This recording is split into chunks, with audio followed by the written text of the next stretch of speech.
Assalamualaikum warahmatullahi wabarakatuh. Saya Ahmad Darul Ulum, nomor absen 3 dari kelas 12 MIPA 4 MAN 1 Gresik.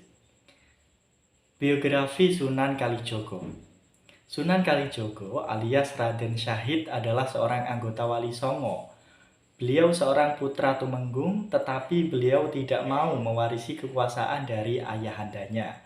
Justru beliau memilih menjadi pegiat spiritual Islam di tanah Jawa yang pada akhirnya oleh Dewan Wali Songo beliau diangkat sebagai salah satu anggotanya untuk menggantikan Syekh Subakir yang kembali ke Persia. Dan nyatanya dialah wali yang bisa diterima oleh berbagai warga. Beliau yang aktif menyebarkan agama Islam dengan menggunakan kultur Jawa sebagai medianya. Dalam kisah kewalian, Sunan Kalijogo dikenal sebagai orang yang menciptakan pakaian takwo, tembang-tembang Jawa, seni memperingati Maulid Nabi, yang lebih dikenal dengan sebutan Grebeg Maulud. Upacara sekaten, yaitu syahadaten, pengucapan 2 kalimat syahadat yang dilakukan setiap tahun untuk mengajak orang Jawa masuk Islam. Ajaran Sunan Kalijogo tentang makrifat dan sangkanparan, asal dan kembalinya manusia yang berupa tembang-tembang mengajarkan paham manunggaling kawula Gusti, yaitu mengajarkan pencapaian manunggalnya seorang hamba dengan Tuhan yang Maha Esa. Meski banyak tembang yang telah diciptakannya, hanya tembang lir-ilir yang paling dikenal oleh masyarakat Jawa. Sunan Kalijogo juga menyusun beberapa doa dalam bahasa Jawa. Doa-doa yang disusunnya itu berupa kidung atau mantra. Di antara doa-doa dari Sunan Kalijogo yang amat terkenal adalah kidung rumeksa ing wengi atau perlindungan pada malam hari, yang kidung ini juga dikenal dengan sebagai mantra weda ataupun doa penyembuhan. Kemudian inovasi dakwah Sunan Kalijogo. Sunan Kalijogo adalah seorang wali yang sangat inovatif. Beliau juga memanfaatkan wayang untuk dakwah agama Islam. Banyak unsur Islam di dalamnya yang dimasukkan ke dalam wayang, misalnya di dunia ini ada kebaikan dan kejahatan. Yang baik dilambangkan dengan Pandowo Limo, artinya kebaikan itu pada agama Islam yang dibangun dari 5 pilar ataupun rukun agama Islam. Dari Pandowo yang 5 iku, yang tertua adalah Puntadewa dan Yudhistira. Puntadewa diberi jimat atau pusaka yang namanya Kalimosodo. Pusaka ini berupa tulisan dan setelah dibaca ternyata kalimat syahadat. Pandawa yang nomor 2 adalah Bratisena ataupun anak Barata. Juga dikenal dengan nama Bima. Nah, Bima ini selalu digambarkan tegak dan kokoh. Ia merupakan pilar Islam yang kedua, yaitu sholat. Sedangkan yang ketiga yaitu Arjuna. Orangnya senang bertapa dan oleh Sunan Kalijogo, Arjuna dianggap sebagai lambang puasa. Sedangkan Nakula dan Sadewa dianggap sebagai lambang zakat dan ibadah haji, yang keduanya tak bisa dipisah. Sunan Kalijogo tidak membongkar kebudayaan yang ada, tetapi mengisinya untuk keperluan dakwah ajaran Islam.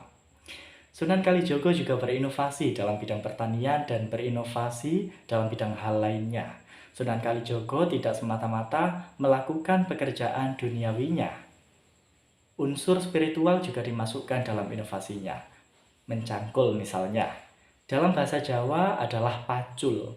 Kata pacul ini mengungkapkan suatu makna, yaitu mapak barang kang mecungul, meratakan tanah yang menggunduk. Dan dengan cangkul juga ajaran makrifat diberikan kepada petani.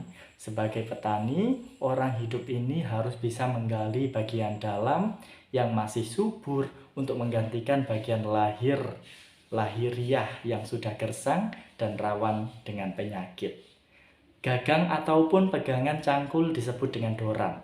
Oleh Sunan Kalijogo, kata doran dapat dimaknai dongo marang pangeran atau berdoa kepada Tuhan. Manusia hidup tak pernah lepas dari berdoa, yang dapat berupa penghargaan atau harapan di dalam hati yang terucap melalui lisan.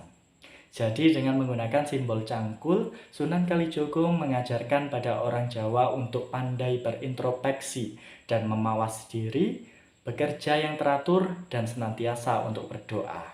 Dengan filsafat cangkul, Kalijogo mengajar manusia untuk bisa kembali sedikit pada uraian yang sudah saya sampaikan tadi. Seperti yang diungkapkan dalam buku Purwadi, dapat diketahui bahwa dakwah Islamiyah Sunan Kalijogo merupakan dakwah yang berbasis nilai agama dan budaya Jawa. Kemudian metode dakwah dari Sunan Kalijogo. Di antara metode dakwah yang digunakan Sunan Kalijogo adalah al-hikmah, al-mujadalah billati ya ahsan, pembentukan dan penanaman kader serta penyebaran juru dakwah ke berbagai daerah dengan metode al-hikmah. Sebagai sistem dan cara para wali merupakan jalan kebijaksanaan yang diselenggarakan secara populer, atraktif, dan sensasional. Cara ini dipergunakan dalam menghadapi masyarakat awam. Dalam metode ini dibuatlah gamelan sekatenan, 2 kalimat persaksian kunci keislaman oleh Sunan Kalijogo yang diadakan di Masjid Agung dengan memukul gamelan yang sangat unik dalam hal langgaman lagu maupun komposisi instrumental yang lazim pada waktu itu. Metode selanjutnya yang digunakan Sunan Kalijogo adalah al-mujadalah billati ya ahsan, berdebat dengan cara yang baik. Nah, cara ini diterapkan terhadap tokoh yang secara terang-terangan menunjukkan kurang simpati dan kurang setuju terhadap dakwah Islam. Cara ini digunakan Sunan Kalijogo ketika mengajak Adipati Pandanaran di Semarang untuk masuk kepada ajaran Islam. Sedangkan metode yang lainnya adalah dengan pembentukan dan penanaman kader, serta penyebaran juru dakwah ke berbagai daerah.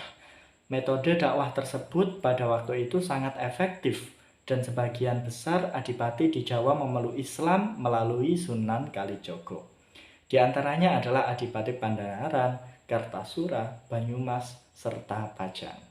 Nah, sekian penjelasan dari saya. Mohon maaf atas segala kesalahan. Terima kasih atas segala perhatian. Saya akhiri. Wassalamualaikum warahmatullahi wabarakatuh.